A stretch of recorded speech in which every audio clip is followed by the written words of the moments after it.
What happens is we don't know where to begin. Any idea, any vision, any project, we don't know where to begin.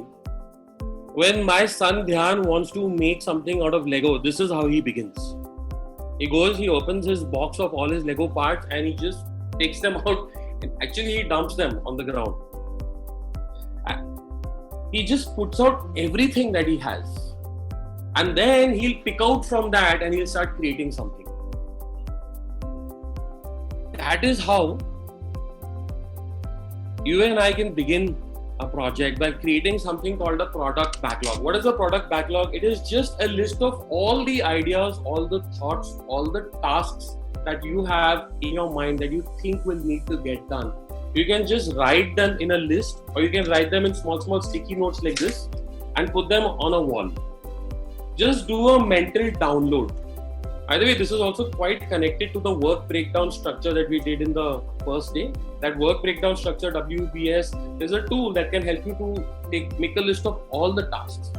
So, we get very overwhelmed because where do I begin? Which is the right task? The idea of backlog sheet, of this thing called a backlog sheet, is don't worry where to begin. Whatever ideas are coming, just make a dump of them. Write them down. Make a huge big list. Okay? And then comes the brilliant part. Once you have that list in place, this huge dump of ideas, then you take up a few ideas that you think are the most important that you want to begin, or maybe that you think are the most easiest ones that you can begin with, and then you work in a sprint.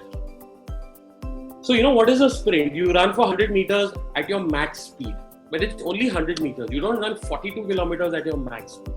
The idea is that you make this backlog list of all the things that you want to work, all the little tasks, and then pick up a few of them and then work for 1 hour or work for 30 minutes and try and get something done. So a sprint is a unit of time. You just select a few tasks from your big backlog list and you work for one short burst and you try and create something that approximates what you finally want to create. Maybe just a sketch, or maybe some working model with sellotape and with hot glue guns and staplers, or if it's a blog that you're making, just a sketch, an outline of the blog, or maybe if it's a recipe, just some important elements of the recipe coming into place without the detailing. So that's why it's written, you deliver something that works only 20%. Now at this, it's such a simple process to create this backlog and pull out a sprint from it.